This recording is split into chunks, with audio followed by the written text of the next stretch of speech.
15 শাবান 15 শাবান রাত্রি জাগরণ এবং দিনে যে রোজা, অন্যান্য আরও যেগুলো বিষয় আদি রয়েছে, কোরআন ও সুন্নাহ থেকে আমি ধারাবাহিকভাবে আলোচনা করার চেষ্টা করব ইনশাআল্লাহ।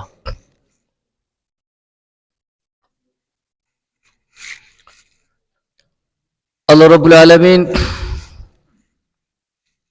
পবিত্র কালামে পাকে ইরশাদ করেন, ওয়াইদ তাআদ্দানা রাব্বুকুম লাইন শাকারতুম লাযিদান্নাকুম ওয়া লাইন কাফারতুম ইন্না আযাবি লাশাদীদ। আল্লাহ পাক বলেন, যদি আমার বান্দা আমার নিয়ামত পাওয়ার পর শুকরিয়া আদায় করে, আমি আল্লাহ সে বান্দাদেরকে নিয়ামত বাড়িয়ে দিই। সকলেই বলি সুবহানাল্লাহ। আর যদি আমার বান্দা নিয়ামত পাওয়ার পর না শুকুর করে, তাহলে আমার আযাব হবে ভয়াবহ।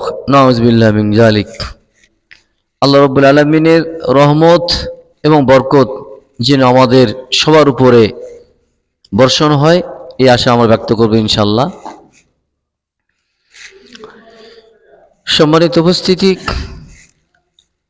আল্লাহ রাব্বুল আলামিন সূরাতুদ দুখান, সূরা দুখানের প্রথম আয়াত হামিম,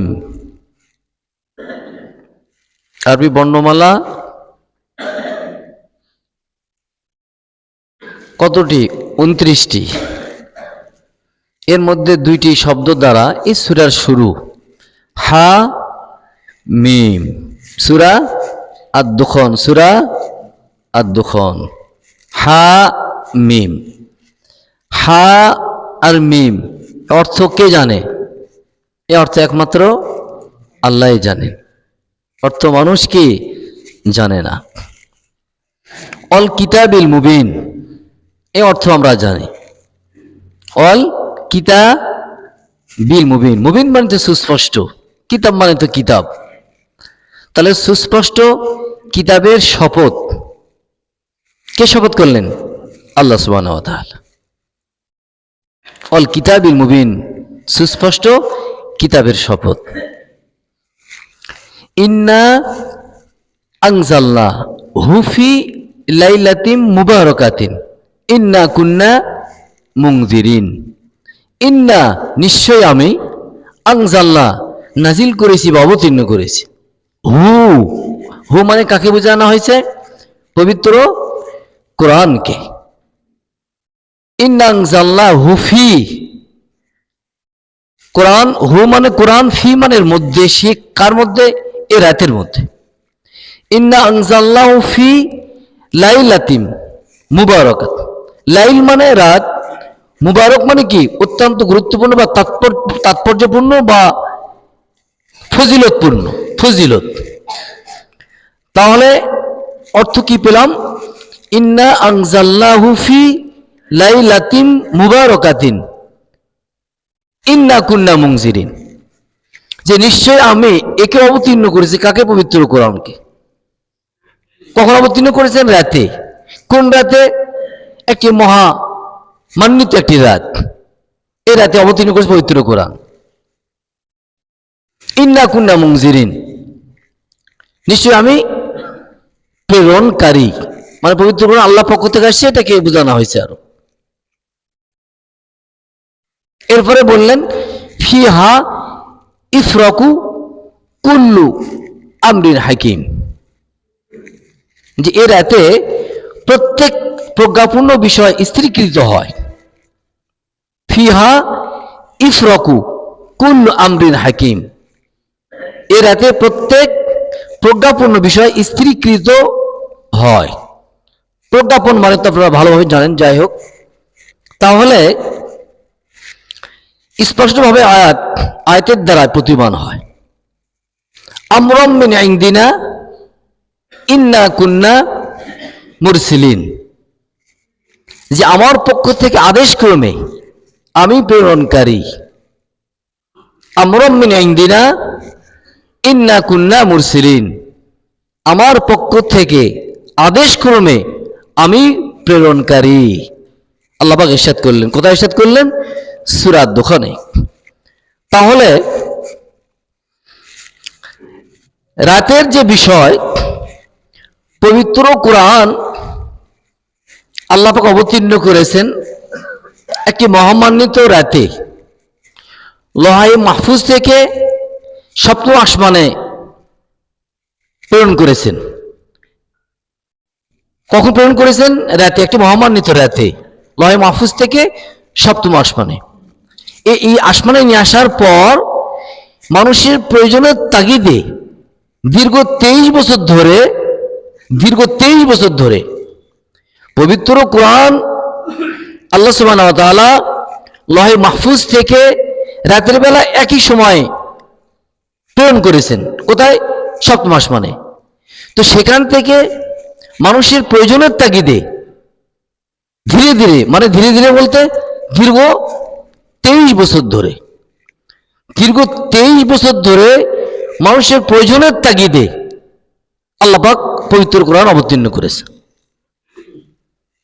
তা লৌহে মাহফুজ থেকে কিন্তু সপ্তম আসমানে রাতের বেলা আসছে, আর এটা বিভিন্ন সময় আসতেছে। এখন এই বিষয়ে আমরা সুন্দরভাবে আলোচনা করার চেষ্টা করব ইনশাল্লাহ। যে আল্লাহ তাআলা পবিত্র কোরআনের 114টি সূরা রয়েছে, এর মধ্যে একটি সূরার নাম হলো কি? সূরা কদর। সূরা কদর। তো এই সূরাতে আল্লাহ পাক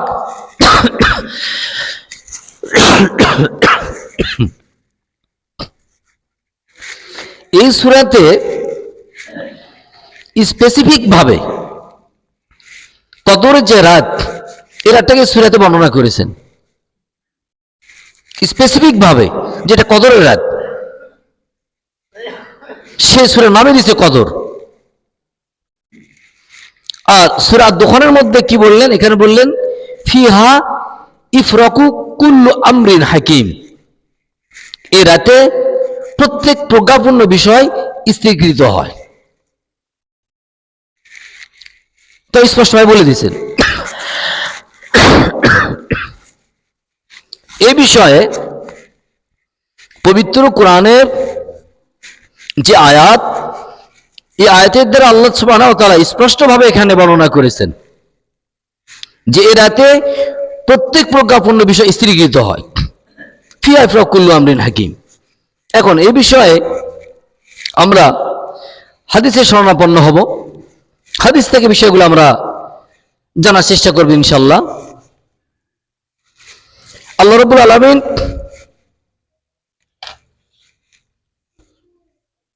আল্লাহ রাসূল সাল্লাল্লাহু আলাইহি সাল্লাম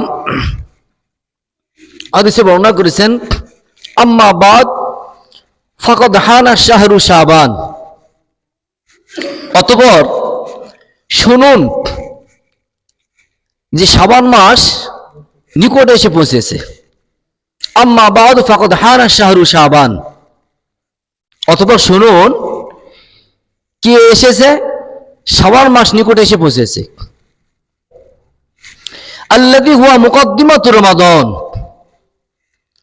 আল্লাযী হুয়া মুকদ্দিমাতু রমাদান, যা পবিত্র রমজানের সূচনা। যা কি? পবিত্র রমজানের সূচনা, স্পষ্টভাবে বললেন। এরপরে বললেন অকল আলাইহিস সালাতু ওয়াস সালাম লাহু বারাকাতু ওয়া ফাদাইলু ওয়া তাআল্লাকু বি বাদুল মাসাইলি ফাসমাউহা ওয়া উহা, এই মাসের অনেক ফজিলত আছে, এই মাসে অনেক গুরুত্বপূর্ণ তাৎপর্য ফজিলত আছে,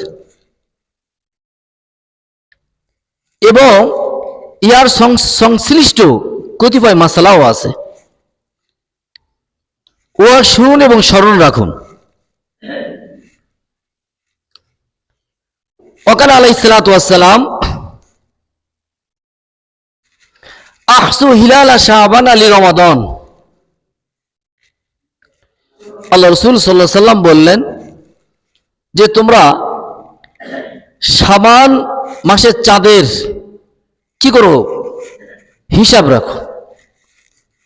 শাবান মাসের যে চাঁদ বা শাবান মাসের যে দিনগুলো তোমরা কি করে গণনা করো। কি জন্য গণনা করতে বলেছে? যে রমজান মাসের যে সূচনা, মানে এটা গণনা করার কারণ হলো যে রমজানের গুরুত্বটাকে বোঝানো হয়েছে।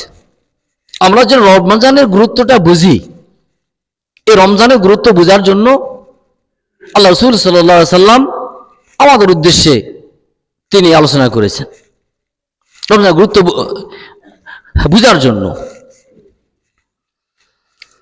এরপরে বললেন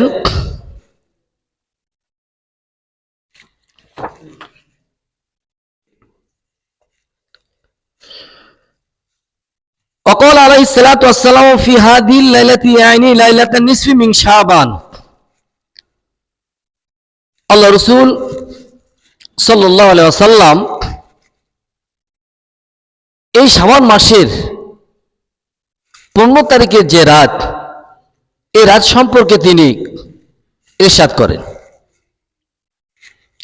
তিনি বলেন যে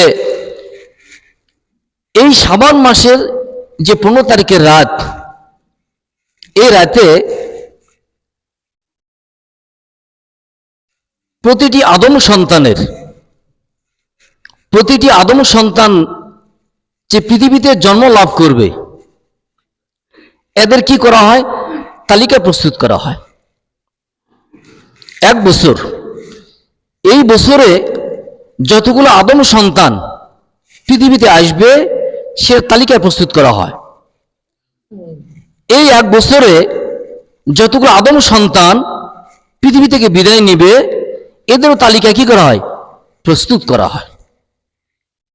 এরপরে তিনি আরো বললেন, এরপরে যে এক বছরে মানুষ যতটুকু আমল করেছে, একটি বছর যতটুকু আমল করা হয়েছে, এই আমলগুলা এই পৃথিবীর জমিন থেকে আসমানে কি হবে? উত্তোলন করা হবে। আমরা এক বছর যে ইবাদত করেছি, ইবনে মাজা ও বাইহাকি শরীফের হাদিস, আর আমি তো সূরা আদ-দুখানের সেখানে তো আলোচনা করলাম যে আল্লাহ তাআলা ওখানে বলেছেন ফিহা ইফরাকু কুল্লু আমরিন হাকিম, এ রাতে প্রত্যেক প্রজ্ঞাপন্য বিষয় স্থিরীকৃত হয়। প্রজ্ঞাপন তাহলে হাদিসের দ্বারা প্রতিমান পবিত্র কোরআন সূরা আদ-দুখান আর হাদিস বাইহাকি ও ইবনে মাজা, এখানে স্পষ্টভাবে বর্ণনা করা হয়েছে। তো যাই হোক, তাহলে এক বছর যত আদম সন্তান পৃথিবী থেকে বিদায় নিবে তাদের তালিকা করা হয়, যতগুলো আদম সন্তান পৃথিবীতে আসবে তাদের তালিকা করা হয়, এবং এক বছর আমরা যা সৎকর্ম করেছি এই কর্মগুলো আসমানে উত্তোলন করা হয়, এবং এক বছর আমরা যে রিজিক মানে যেটা আমরা খাবো এটার কি করা হয়? এটার ফয়সালা করা হয় চূড়ান্ত। এক বছরে মানুষ কত পরিমাণ কি খাবে না খাবে, কোথায় খাবে, কোন জায়গাতে তার রিজিক আছে, এই রাতে ফয়সালা হয়। কোন রাতে? 15 শাবানের রাত।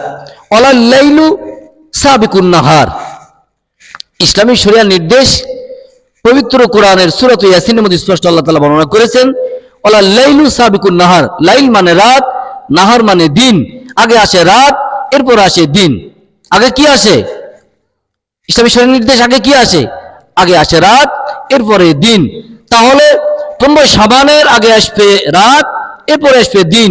অর্থাৎ এই যে সূর্য অস্তমিত হবে তার সঙ্গে সঙ্গে কি হবে? 15 শাবান রাত শুরু। আচ্ছা, যাই হোক, এরপরে আল্লাহ রাসূল সাল্লাল্লাহু আলাইহি সাল্লাম বললেন, ওয়াকাল আলাইহিস সালাতু ওয়াস সালামু ইদা কানাত লাইলাতা নিসফি মিন শাবান ফাকুমু লাইলাহা ওয়াসুমু ইয়াওমা ফাইন্নাল্লাহ তাআলা ইয়ানজিলু ফিহা লিগুরুবিশ শামসি ইলা সামাইদ দুনিয়া ফায়াকুলু আলা মিন মুস্তাগফিরিন ফাগফির আলা মুস্তারজিকিন ফারযুকু আলা মুবতালান ফাওয়াফিয়া আলা কাযা হাত্তা ইয়াতলুল ফাজর। আল্লাহ রাসূল সাল্লাল্লাহু আলাইহি সাল্লাম ইরশাদ করেন যে 15 শাবানের যে রাত, এই রাতটাকে আমাদের জাগরণ করার নির্দেশ। 15 শাবানের যে রাত, সবে বরাত যে বিষয়টা আমরা বলি, কোরআন ও সুন্নাহর মধ্যে বরাত বলে উল্লেখ নেই। তবে ইসলামের যে নির্দেশ, সে নির্দেশ হলো শাবান মাসের যে গুরুত্ব বা ফজিলত, আল্লাহ রাসূল সাল্লাল্লাহু আলাইহি ওয়াসাল্লাম শাবান মাসের দিন যেভাবে গণনা করেছেন বা সাহাবাদেরকে নির্দেশ দিয়েছেন, অন্যান্য মাসে এভাবে দিন গণনা করেননি। আর এই শাবান মাসের দিন গণনা করার কারণ, এটাকে গুরুত্ব বোঝানো হয়েছে রমজানের, এই রমজানের গুরুত্ব বোঝানো হয়েছে। এই জন্য আল্লাহ রাসূল সাল্লাল্লাহু আলাইহি ওয়াসাল্লাম নিজে গুনতেন, সাহাবাদেরকে বলতেন এটা গণনার কথা। যাই হোক, তাহলে আল্লাহ রাসূল সাল্লাল্লাহু আলাইহি ওয়াসাল্লাম ইরশাদ করলেন যে রমজান শাবান মাসের রাত্রি জাগরণ করার নির্দেশ। শাবান মাসের 15 শাবান, শাবান মাসের 15 শাবান যে রাত, এই রাত থেকে জাগরণ করার নির্দেশ। কেন জাগরণ করার নির্দেশ? আল্লাহ রাসূল সাল্লাল্লাহু আলাইহি ওয়াসাল্লাম বললেন যে ফাইনাল্লাহ তাআলা ইয়ানজিলু ফিহা, ফাইনাল্লাহ তাআলা ইয়ানজিলু ফিহা লিগুরুবিশ শামসি ইলা সামাইদ দুনিয়া, যে সূর্যাস্তের পরপরই আল্লাহ সুবহানাহু ওয়া তাআলা সপ্তম আসমানে চলে আসেন। ইবনে মাজাহ বায়াকে শরীফ হাদিস স্পষ্ট বলা হলো যে লিগুরুবিশ শামসি ইলা সামাইদ দুনিয়া, যে সূর্যাস্তের সঙ্গে সঙ্গে আল্লাহ তাআলা চলে আসবেন। তাহলে কবে আসবেন? আজকে সূর্য অস্তমিত যাওয়ার সঙ্গে সঙ্গে, আজকে সূর্যাস্তের সঙ্গে সঙ্গেই হাদিসের ভাষা স্পষ্টভাবে তা আল্লাহ তাআলা সপ্তম আসমানে আসবেন। তো আসে তিনি বলবেন যে ফায়াকুলু আলামি মুস্তাগফিরিন, যে তোমাদের মধ্যে কে আছে ক্ষমা প্রার্থী, আমার কাছে চাও, আমি আল্লাহ তোমাদেরকে ক্ষমা করে দেব। সুবহানাল্লাহ বলেন। ক্ষমা প্রার্থী কথা বলা আছে। এরপরে বললেন যে ফাউফির আলা মুস্তারজিকিন, তোমাদের মধ্যে কে আছে রিজিক প্রার্থী, আমার কাছে চাও, আমি আল্লাহ তোমাদের রিজিক দিব। বলে সুবহানাল্লাহ। এরপরে বললেন ফাউফির আলা মুস্তারজিকিন ফারযাকু আলা মুবতালান, যে তোমাদের মধ্যে কে আছে বিপদগ্রস্ত, আমার কাছে চাও, আমি তোমাদের বিপদটা কি করব? রক্ষা করব। সুবহানাল্লাহ।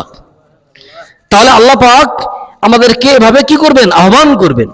এটা কতক্ষণ করবেন? আলা কাদা হাত্তা ইয়াতলুআল ফজর, ফজর উদয় পর্যন্ত, ফজর উদয় পর্যন্ত আমাদেরকে বলতে থাকবেন। তাহলে কি এ রাতের গুরুত্বপূর্ণ এটা বোঝানো হয়েছে। তবে এটা কদরের কথা না, কদর বিষয়ে আমি আবারও বললাম যে স্পেসিফিক ভাবে একটি সূরা আছে, যে সূরার নাম হলো সূরা কদর, স্পেসিফিক ভাবে।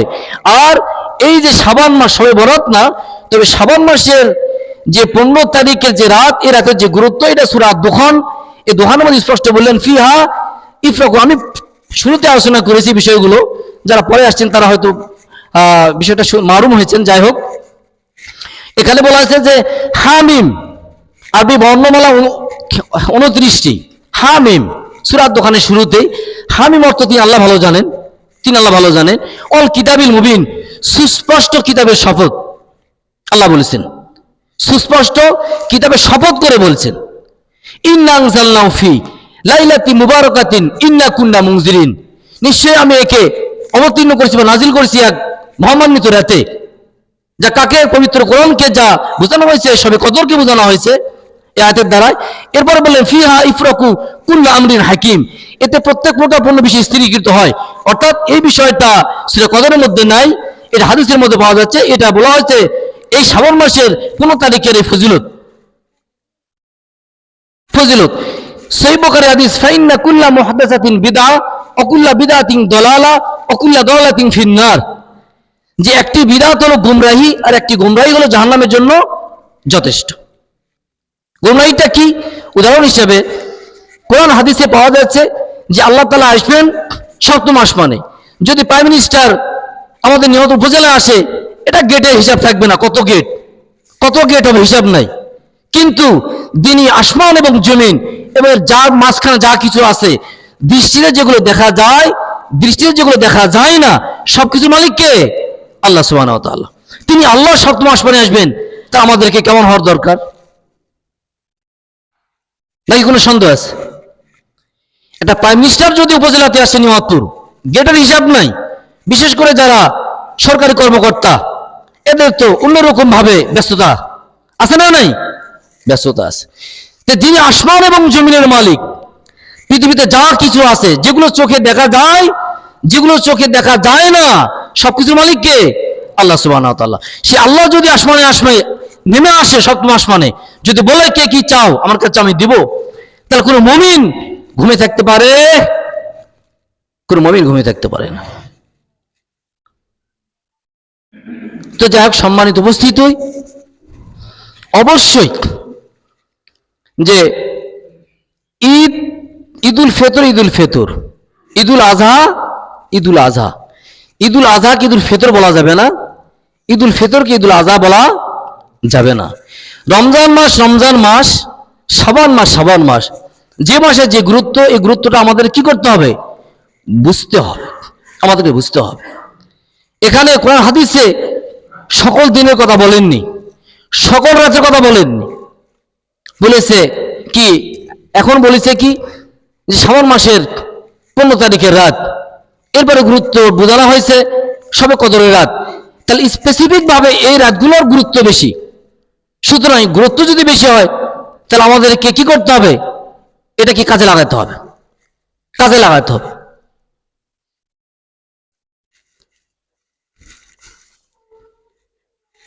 আল্লাহ রাব্বুল আলামিন সূরা মুদ্দাসসির, আমি কয়েকটি কথা বলে আলোচনা শেষ করব ইনশাআল্লাহ।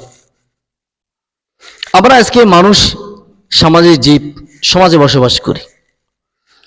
তো আমরা বিভিন্নভাবে জেনেছি কোরআন হাদিস থেকে, বিভিন্ন আলেম ওলামা, আমাদের শিক্ষক গুরুজন, যা তাদের কাছ থেকে আমরা শিখেছি, শুনেছি যে 72টি কাতার হবে কাল কিয়ামতের কঠিন দিনে।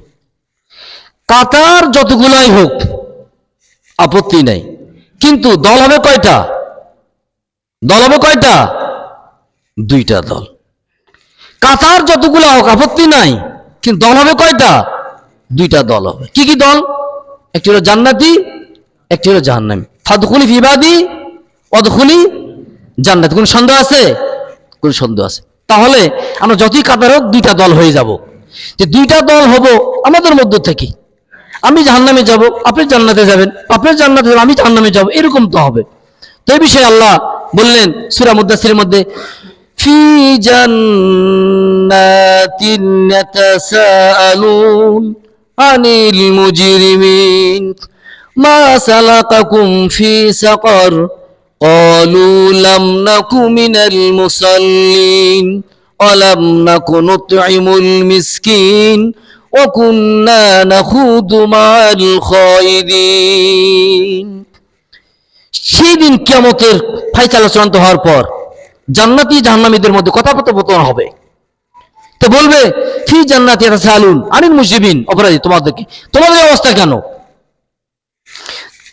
জান্নাতীরা যারা জাহান্নাম, তাদেরকে বলবে যে একই সঙ্গে বসবাস করলাম, একই গ্রামে বসবাস করলাম, আজকে তোমাদের এই অবস্থা কেন?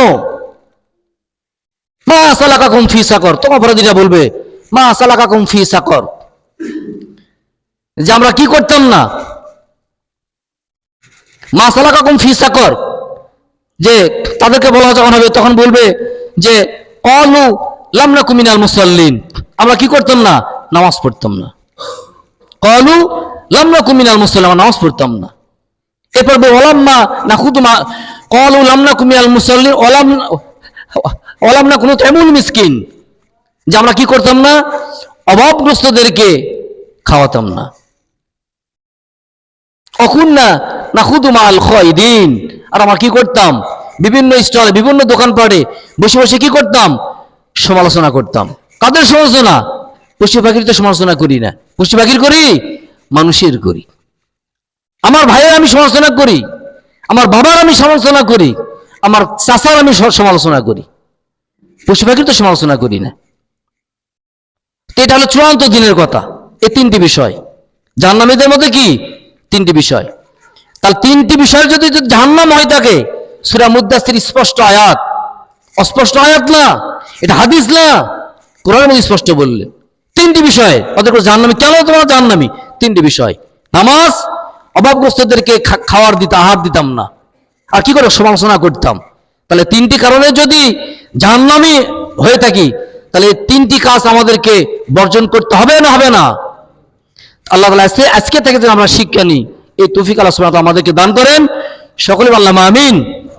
সুবহানাকাল্লাহুম্মা ওয়া বিহামদিকা আশহাদু আল্লা ইলাহা ইল্লা আনতা আস্তাগফিরুকা ওয়া আতুবু ইলাইক। 4 রাকাত সুন্নাত আদায় করে নেন।